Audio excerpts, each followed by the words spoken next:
yay, and B, that we're redoing this. All right. It's always my job to make your publisher happy with you. Yes. Yeah. Oh, actually, it is an important job. Yeah, I know. Hendrik, I don't have a copy. Do you? Yeah, I sure do. Okay.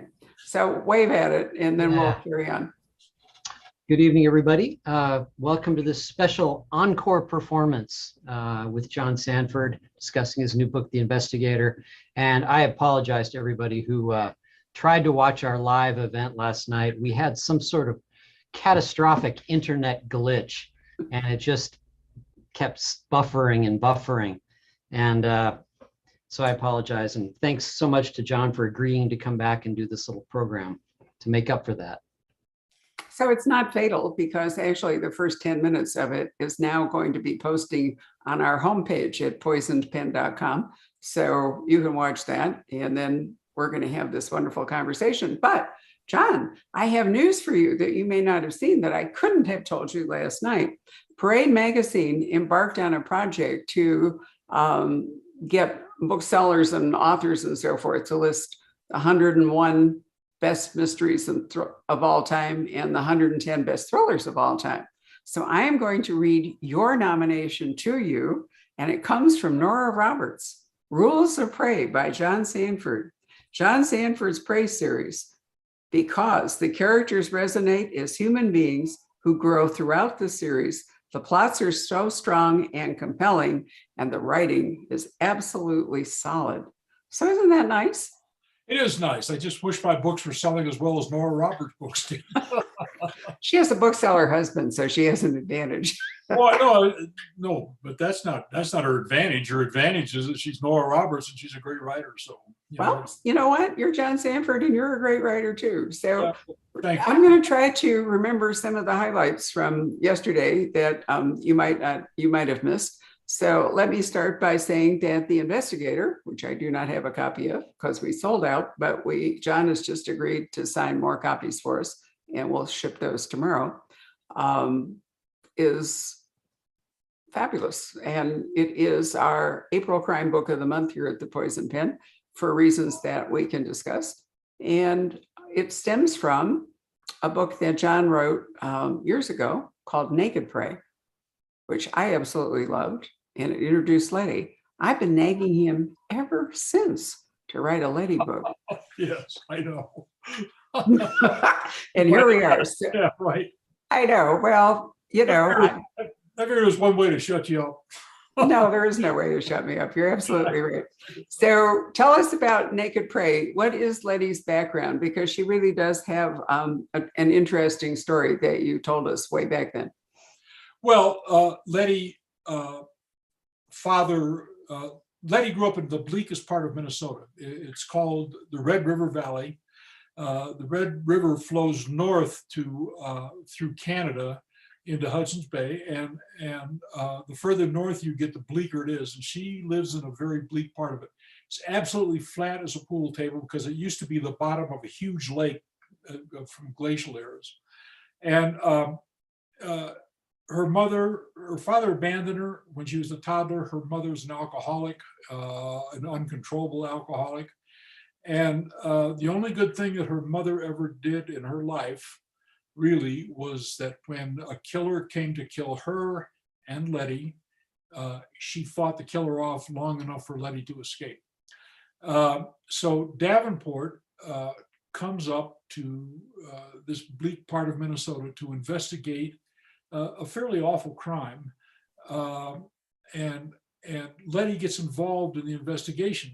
And she's like 12 years old, 11 years old, 10 years old. She's just a kid, but she has supported her family by running a trap line in the wintertime at the local dump, among other places, trapping raccoons, and she also traps muskrats and mink and everything else she can get hold of, and sells the hides through a local fur dealer, which that's not uncommon in the farm country up there,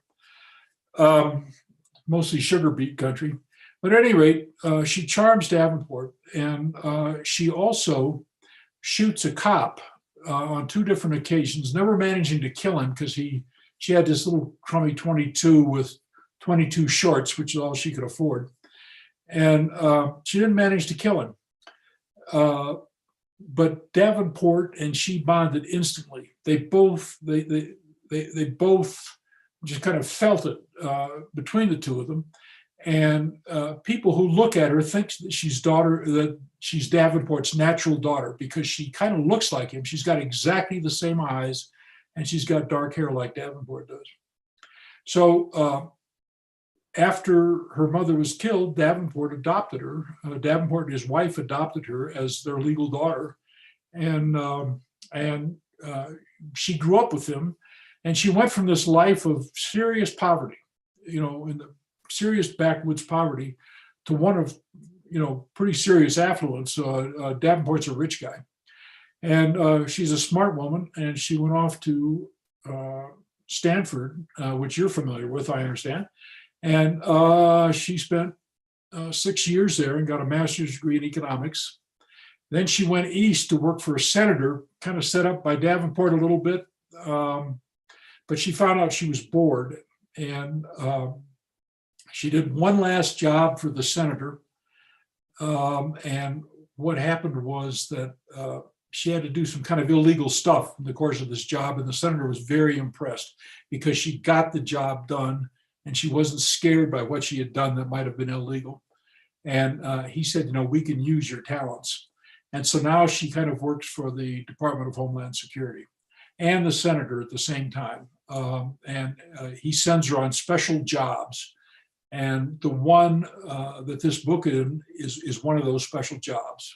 That's so Letty is no stranger to killing. And in fact, she doesn't seem to suffer any after effect from it. She doesn't suffer from traumatic shock. She doesn't seem to suffer from guilt or anything. Do you think that, John, you created her, so obviously you think this, sorry, because she ran a trap line and she was, used to that sort of thing, that she was okay? She was used to killing. Yeah. That's not necessarily a good thing. I ran a little trap line when I was a kid. And I don't think that that's a good thing for most people. But she did it to survive. She was not fooling around. She was desperate to survive, and she would get like $5 for a muskrat hide.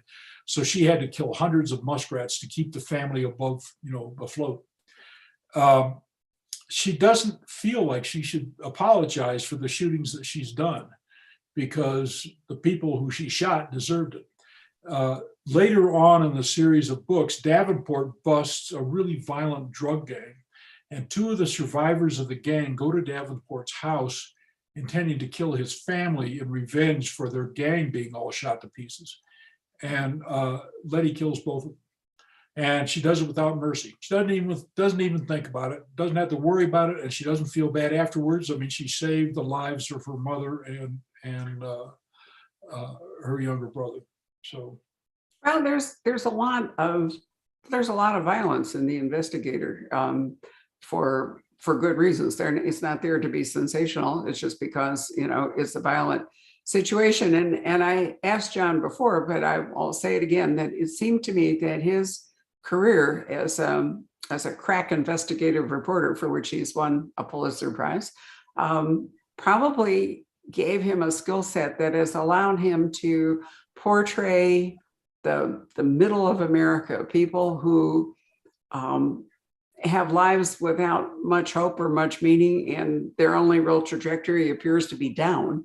And they are a major part of this book, which has a particularly good villain who is shaped by all that. So is that a fair statement, do you think, John?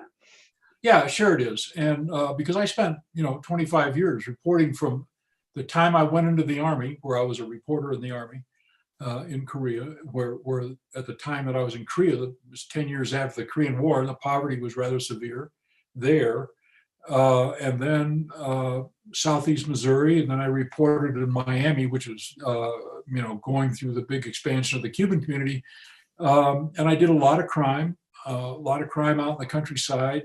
And I saw, a lot of strange and awful things. And I believe it's had an effect on me.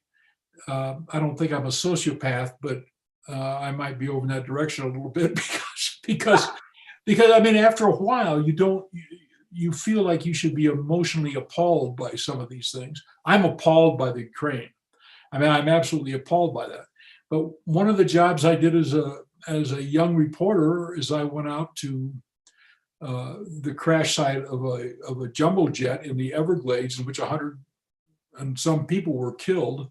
And I watched them pulling body parts out of the swamp and headless, armless people, and that was just the start of things. And from there, I went on to murdered children, and I had to say that my wife did the same thing. My wife did things kind of routinely that scared me when she tells you about them.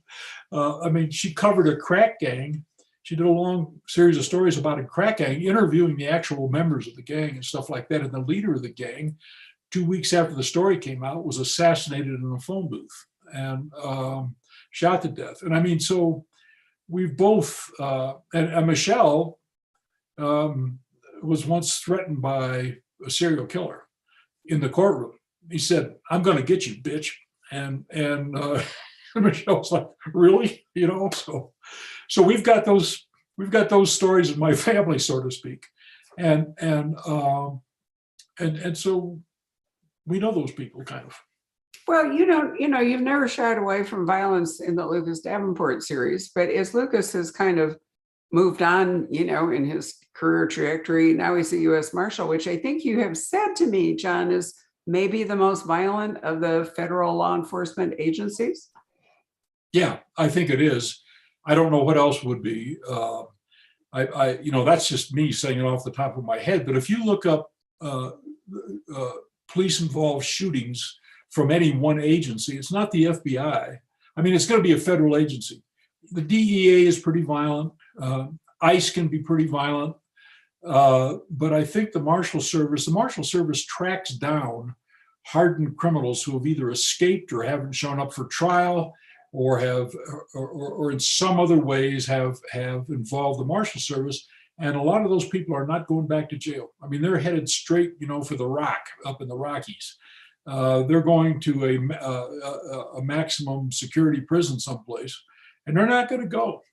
So they get in shootouts with the Marshal Service on a fairly regular basis, and the Marshals almost always win. Not always, but almost always. Well, and the FBI also has some hardcore people too. They two FBI agents, one male and one female, were killed in a raid in Miami just a few months ago, which is because Lucas is a U.S. Marshal. He's not just operating in Minnesota or Iowa, where some of the cases have taken place, but he's been down in the South, down in Florida. But you've written over 30 books about Lucas, and I felt like this book about Letty kind of gave you a recharge. Do you think that is, did you feel more energized in this writing? Yeah, that's fair. That is, because I still like the Lucas books. I still really kind of think in Lucas's terms, and Letty is not exactly a little Lucas, because for one thing, she's a woman and she has a different attitude toward life and toward things, but they're a lot alike in many ways. And the thing is, she's killed those two people when she was a teenager, and it never bothered her. And her mother, Weather, Davenport's wife, actually had a little talk with her about the whole problem of being a sociopath or something.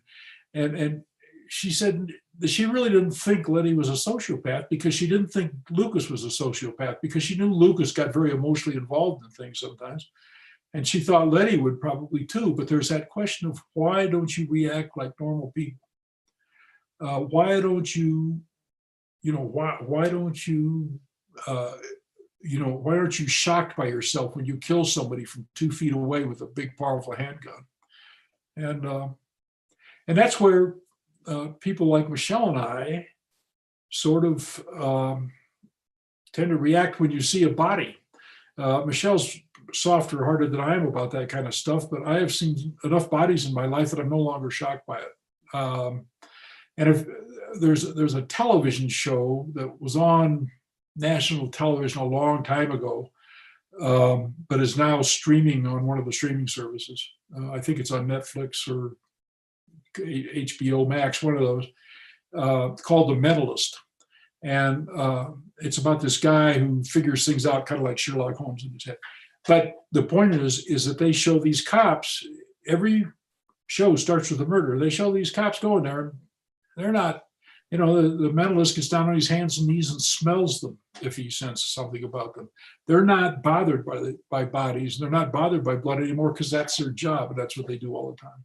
So I think you can be pretty up close and personal with guns and bullets and all that kind of stuff without being a sociopath. Well, I worry a little bit about weather because over the years, John and I have discussed various ways to kill her off.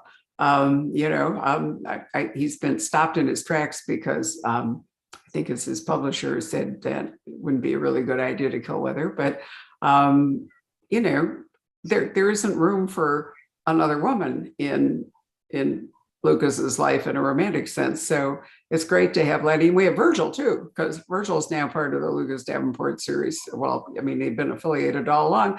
And Virgil's had quite a way with women over time, but now he's a dad. Don't I remember that Virgil and his partner have had, is it twins? They had twins, yes. One of each, boy and a girl. So Letty is kind of a nice balance over here for Lucas. And speaking of Lucas, when are we going to see Lucas again? This fall. It's called Righteous Prey, and it's quite a complicated story. But it's about a group of people called the Five, who are all very rich winners in the Bitcoin race. And they were early investors in Bitcoin. They're not all billionaires, but they're very rich and they're very bored. And they decided it'd be a good idea. I don't know what kind of language I'm allowed to use, but I'm going to use it anyway. They're allowed to kill assholes. And they say that there are these people out there who are simply assholes. They're not criminals. They don't commit crimes, but they're just a waste of space. And they do things that are really bad, but legal. And it's time we start getting rid of them. It's just time, and so they start killing people. And after they kill one of them, they send out a press release, and the press releases are really kind of snotty, and they kill several people. I don't want to get too much into the story because you want to read the book, but I think it might kind of go back to what you were talking about when you said that. You're dealing with kind of the middle, the working class people in America who are kind of in bleak circumstances right now. The heavy industrial, good paying industrial jobs are going away and they're not coming back. And this story is about people that those people would seriously resent because they are just money grubbers who will do anything for a buck. And it goes from the bottom of society right to the top. It goes from one of the victims, for example, is a street person in San Francisco. But he is the ugliest kind of street person, the kind of street person who rapes people on the street, who stabs people, who just doesn't care about anything, up to a guy who's famous. And so they're just killing assholes, and that's what they're doing. And Davenport is desperate. Plot summary, what's happening in the book. They're killing assholes. Well, let's go back to The Investigator because we have discussed John's. Not only is it an interesting plot, basically this is a heist novel with a lot of bodies because there is at the center of what's going on here, what Letty is sent out to or finds herself eventually involved in is kind of a giant heist in Texas, if I remember right. So where did you get this? I mean, it's a marvelous idea. Well, I have got a real soft spot in my heart for Texas, and Santa Fe used to be part of Texas actually 100 years ago, and it was part of the Texas territory, then got cut off. But I've got a soft spot in it. And down south, not far from Santa Fe, is the oil fields of West Texas and New Mexico, as a matter of fact, where both states get a lot of their income from. And I've always been sort of fascinated by it. It's still one of those good paying roughneck kind of places where, they're drilling oil wells and it's a bunch of tough guys. And so I actually found that kind of as an environment before I actually had the story idea.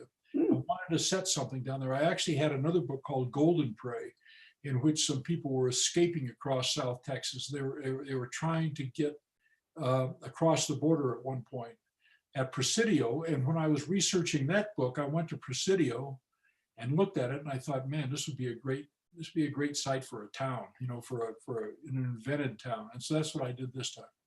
I named it Pershing after General Pershing, who chased Pancho Villa all over northern Mexico for 3 years before not catching him, and went on to fame in World War I.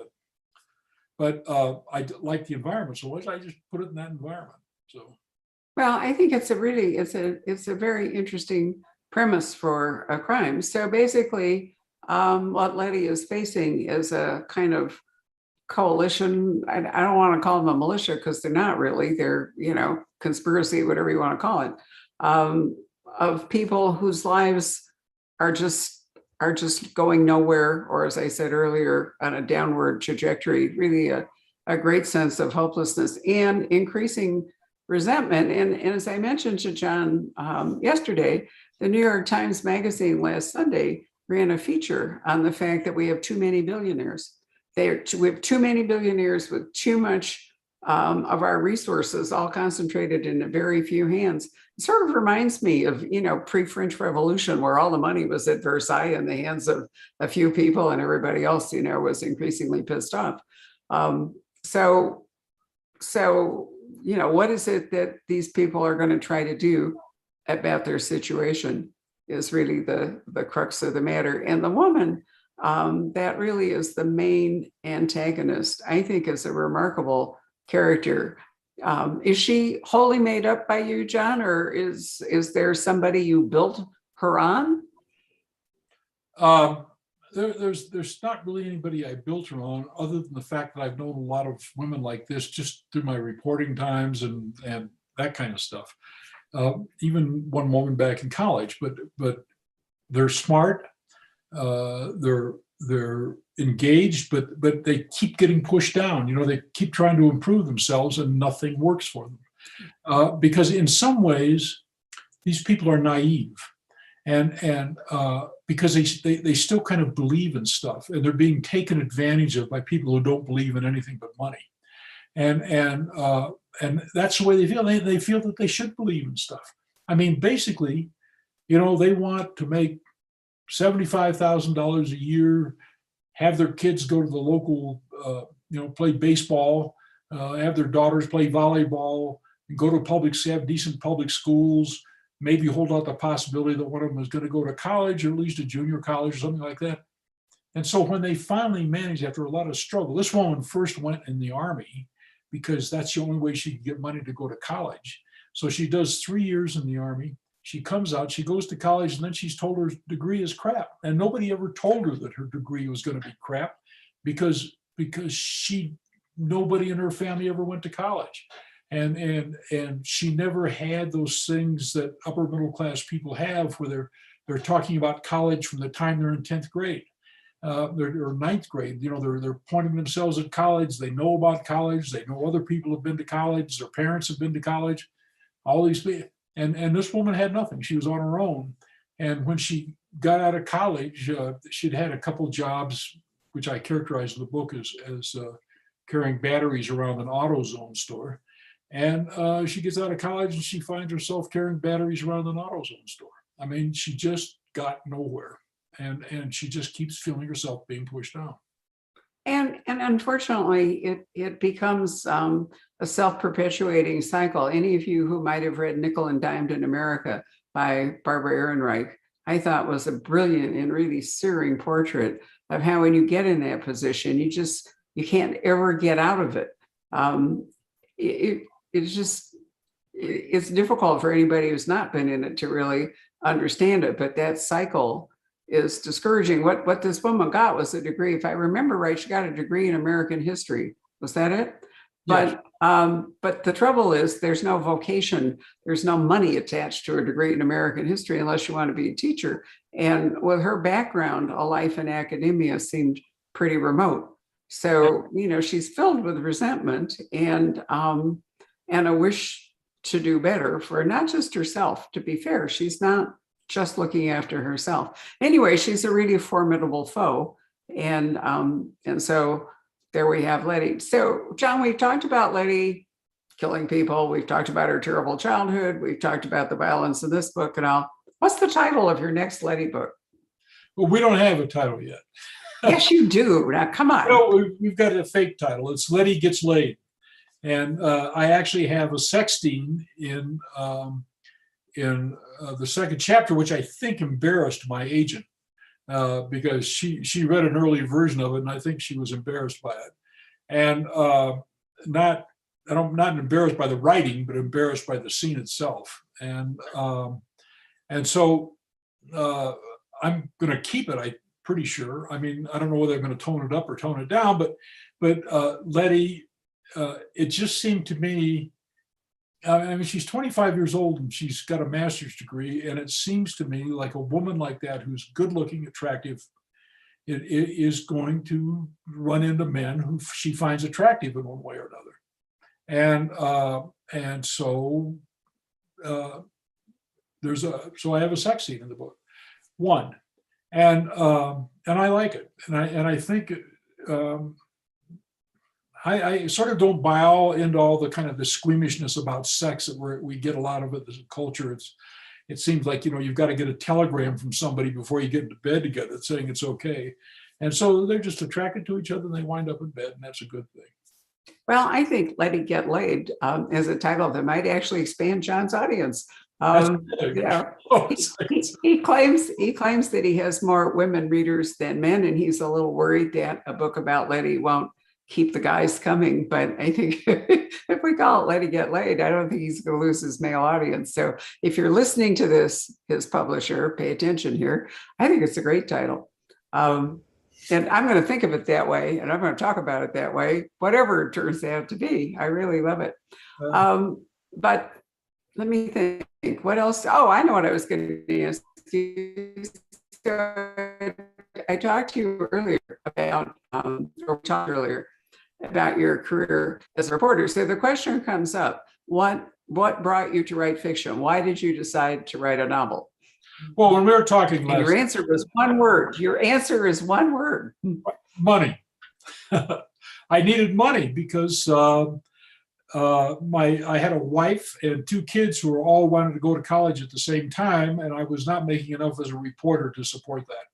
And that, by the way, is one of the kind of the sub-theme in that book, when the woman has to go into the Army for 3 years before she can afford to go to a state college, and not even the major state college.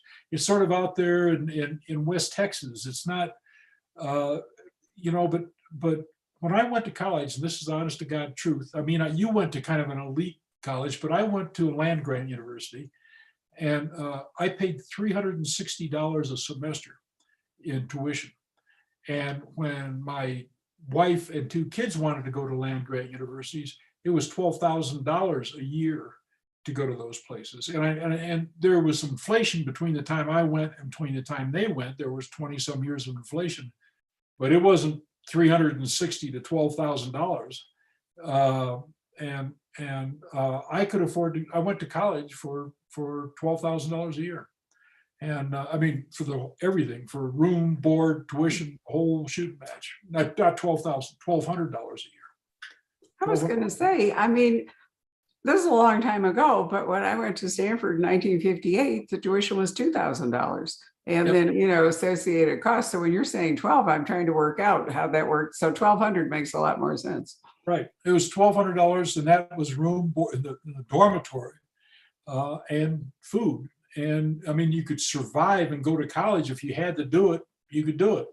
But now college is almost out of reach for the kind of the top 25%. I mean, for the 25% level. I mean, you can be kind of in the upper part of the middle class and still get really hurt by just sending your kids to a land grant school. You can, and I mean, digressing off here into higher education, and using your lady in this book as an example, I think it's too bad that we don't have more vocational training because, as you've already pointed out in the book, a degree in American history doesn't really turn into much of a salary.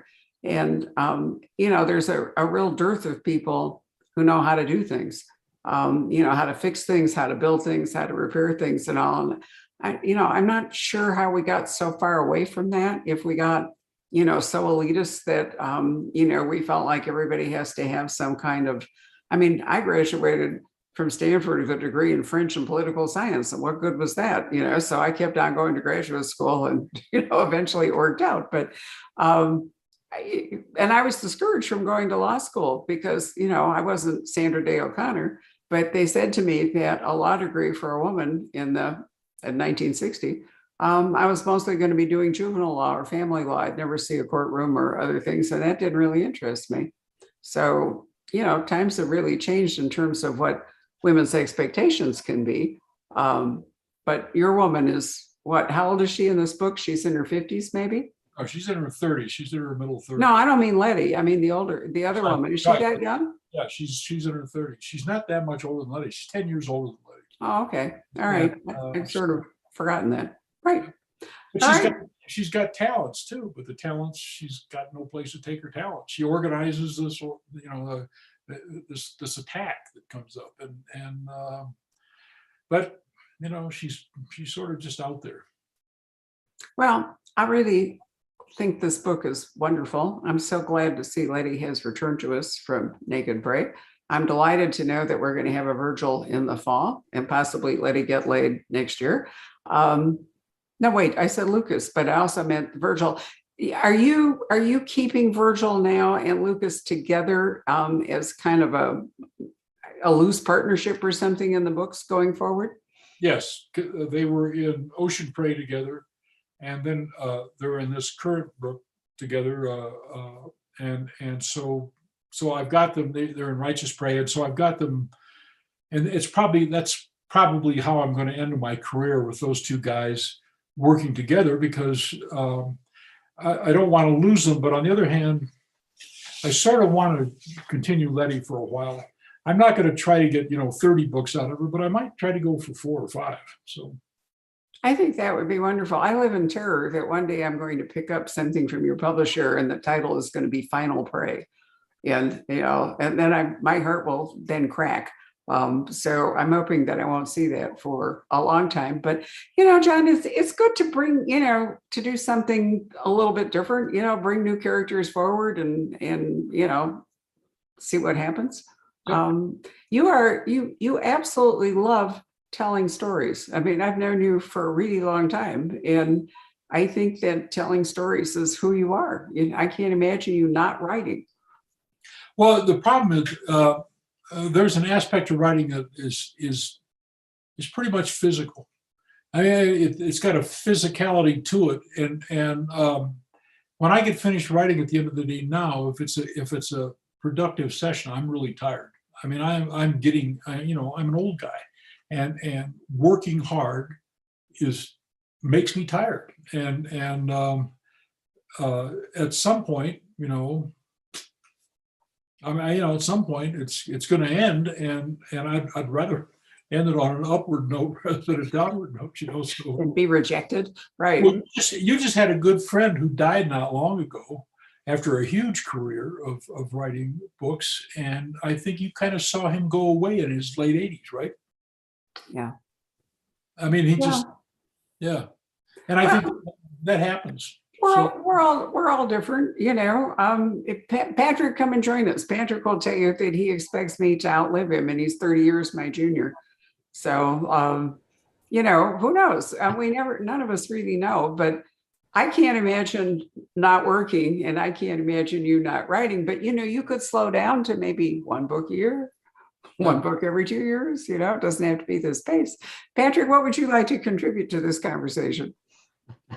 Well, there's a lot of guitar theory that John could learn, right? You're back to guitars. I knew you were going to do that. I didn't show it. I don't think I showed Pat this yesterday, but I have been carrying around. I don't think I've got it with me now. Maybe I do. I've got this little deck of cards. It's guitar theory. Written on right. cards that I can carry in my pocket. And so I look at them and I say, all right, what am I going to get for a scale in E flat? Well, that's great. And so on this little deck of cards, it's E flat, F, G, A flat, B flat, C, and D. You know. And so Right. what I did is I bought a deck of blank cards, which you could buy on Amazon, just blank playing cards, which are very sturdy. And I write my I write my guitar theory on that. So. Circle of fifths and all that stuff. Oh my God, don't talk to me about circle of fifths. I could dream about that some nights. So. Yeah, fun stuff. Let me see here. Are there any questions that have come in? Okay, yeah, Susan would like to know. These are kind of some standard questions, but what books are on your nightstand right now? I know you're an avid reader. And what writers, living or dead, would you like to meet? Actually, right now I am reading, I think I mentioned this to you yesterday, Patrick. I've got the Everyman's Library of George Orwell essays, which is Right. several hundred pages long of small type. And I've been working my way through that. And he was just he was an amazing writer, and he had amazing insights into things. And a lot of it is relevant to what we're going through now, especially his commentaries about fascism and the way it seemed to him that the fascists were taking over the political life in the world. And he refers to many different kinds of fascism. You know, there's soft stuff and hard stuff and all that, but it all kind of comes out in the wash the same way. And so it's a very interesting book, and I've been working my way through it now for a month or so. And I'm about halfway through, although I'm tending to skip around a little bit. So that's like the main thing that I'm reading right now. And although I bought a book at your shop 2 days ago about the war between the Patriots and the Loyalists during the Revolution. So if you look on your nonfiction shelf there, you'll find a gap where I took that book out. Was that the Nathaniel Philbrick book, maybe? I think maybe it was. Yeah. So would Orwell qualify as somebody that you'd be interested in meeting? Well, he's dead, so. He is dead, Oh, but yeah, I know what you mean. Sure, I would have loved to have spoken to him. There are lots of people that I would really love to talk to. I've got a book, and I'm blanking on the guy's name, but it's about truth in the Old Testament of the Bible. And he, as I understand it, is a fundamentalist Christian of a sort. It's kind of an unusual group of people that he works with, but he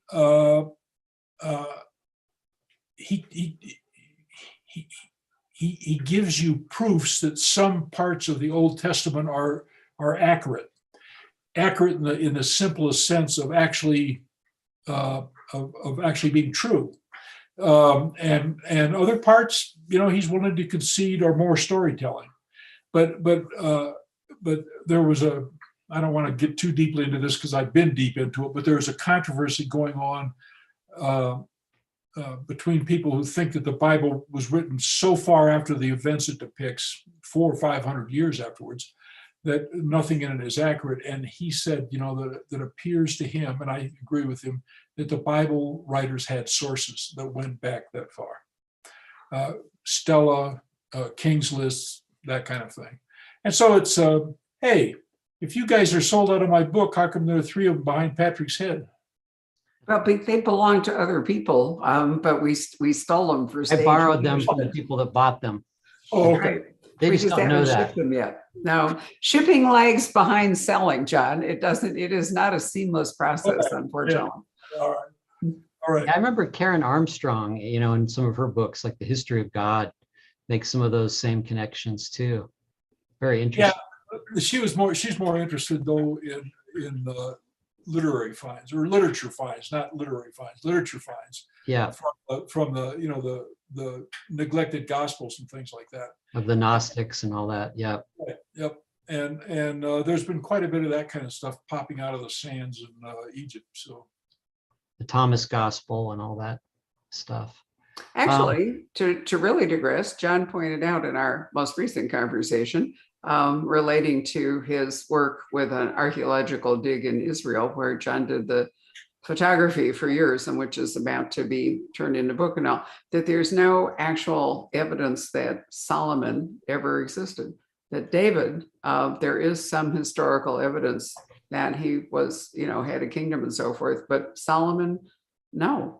I was fascinated with that, John. I always thought, he was based on fact, just the way David was.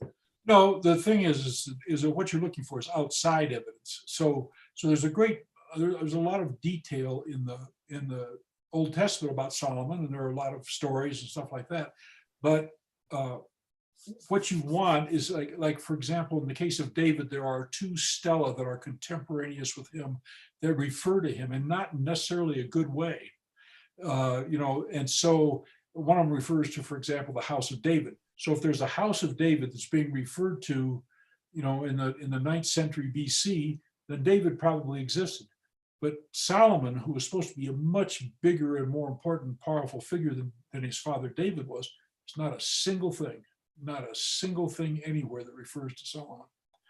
And so there are a lot of kind of crazy theories out there about it. And one of them is that the Bible writers were actually speaking about a pharaoh, because it seems very much Solomon is very pharaoh-like, and so there may have been some confusion over the centuries when between the time of the events and the Bible written, and they wound up making a pharaoh into Solomon.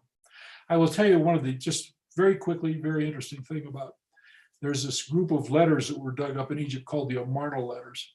And to tell you what kind of situation you're talking about, it referred to a king who was writing to the pharaoh because he wanted help, because he was being threatened by another group of people.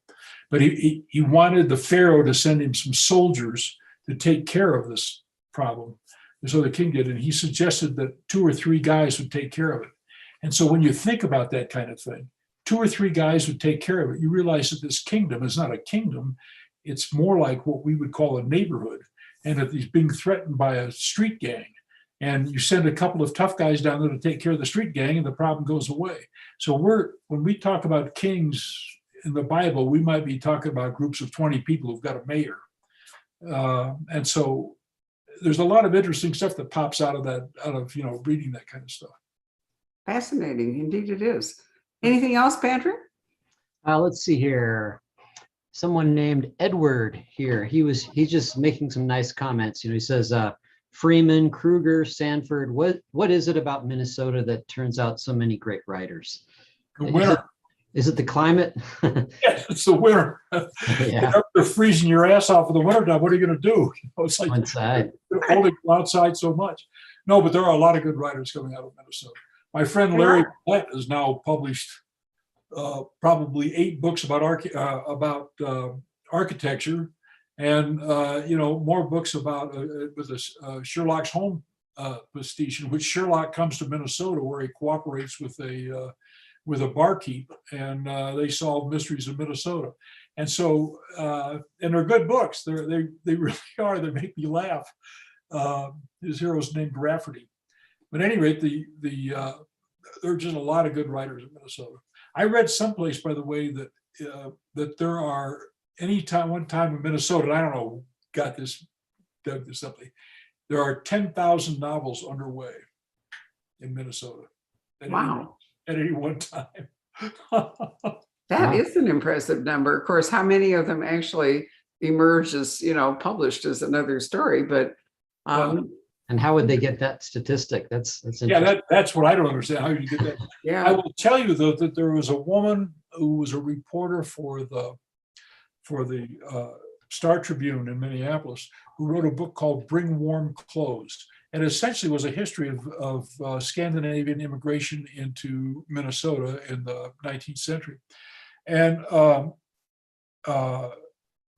she sold a couple 100,000 copies of that book in Minnesota.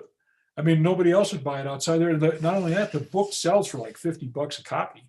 And so, I mean, we're talking about 10 million bucks. I mean, sold in Minnesota. And so there's a lot of interesting stuff that goes on up there. And the University of Minnesota Press and the Historical Society Press are both very active, and they're interesting places. And you got Bob Dylan. Yeah, then you got Bob Dylan, who's got a Nobel Prize in Literature. So, yeah. Sorry. Last question is, what did John do to his thumb? What did I do to wife? This thumb? Yeah. I got bit by a dog. Not bit by a dog. I stuck my finger in a dog's mouth. And so, what can I tell you? And I've got two big dogs, and we wrestle and we fight for balls. And so I got it just a nick, and it hurts. And I didn't mention this last night, but in 2020, after the start of the COVID virus, I sold my cabin in Wisconsin, and I went up there to pick up my canoe, which was on the top of a truck, of a pickup truck that I was driving. My wife's pickup truck, actually. I fell off the truck, is what I'm trying to say, on the side of I-35 in deepest Iowa. I broke my arm. I was 30 miles from the nearest emergency room. And I drove down to the second exit I came to had a little convenience store off to the side. And I pulled in there and I said, could you tell me where there's a hospital? And the clerk was behind the counter, and she said, no. I said, okay. She didn't know where there was a hospital. And so I wound up calling my sister, who was a nurse. And I said, what should I do? And because my arm was starting to hurt. And I broke it just below the shoulder. And so she went to the internet and she said, well, drive to this place. So I drove 30 miles to the nearest emergency room, and they took a picture of my shoulder and said, yep, you broke it. And then I had a boat, which I'm in the process of selling, down in Fort Lauderdale. I was jumping off the boat onto a pier, and my shorts got caught on a cleat on the boat and hung me up. And I went face down like this and landed on the pier on my shoulder and broke my ribs in my upper part of my body up here. And just about the time they healed up, I went on another trip in that boat down the Florida Keys. And I fell down the ladder from the fly bridge to the bottom, and I broke 4 ribs in this side of my body. So I've had all these breaks in 2 years. The weird part of that particular trip was that we couldn't get out, and we couldn't take the boat down to the emergency room because it was too far and it had gotten really rough, and we were anchored in a bay. So we went over to an RV park, which we could see on this island, and had arranged for a cab to pick me up to take me to the emergency room. And the guy who drove the cab that showed up was a Haitian guy who had just gotten there, spoke Creole but no English. And so we headed down south on the highway. It's a narrow 2-lane highway down the Florida Keys. The guy drove the entire 30 miles using his left knee to steer with while he texted the entire 30 miles. And we got all these RVs and semis and stuff coming north, and we're going by south in the back praying. It's like, God, I thought I was going to die. But I'm really glad you didn't. But I have to offer the thought that maybe your exhaustion while writing is actually medical rather than age. If you keep bashing up your body, it's hard to be creative. Yeah, with I've always bashed up my body. This is the 3rd time I've had broken ribs. I studied karate for a long time. I got a black belt in karate at one point, and I got my ribs stove in during a karate class. And another time I tried to kick a guy, and I fell down and put my hand down and broke my wrist. And so in my entire life has involved broken bones. And so I just try to use them in the work, what can you do? Surprised he's not writing medical thrillers like Robin Cook or something. Instead, we're getting. Well, it really has been a terrific treat to. I keep wanting to hold up this book, but that actually is the wrong book. Patrick has the book. It's really fun to spend time with Lady Davenport. Lucas is in the book, and it's a really fascinating story. But it's also one that will really make you think about why our country is so divided. I mean, it's not an issue book. It's it's a heist novel and it's fun. But I think it really gets to grips with situations that many of us may not be as familiar with as we could be. So I do thank you for that, John. It really is a terrific book to read. I think that in terms of just enjoying myself, I enjoyed this book as much as I have any book for the last 15 years, I think. And then I actually enjoyed the new book that's coming out this fall, the new Lucas book, because parts of it made me laugh, because the idea of killing assholes just really appeals to me. You got to get rid of them somehow. And, Well, That's a great title too, by the way. What? Oh, Killing Assholes. Killing Assholes. well, it's Right called, along with Letty Gets Laid, it's Yeah.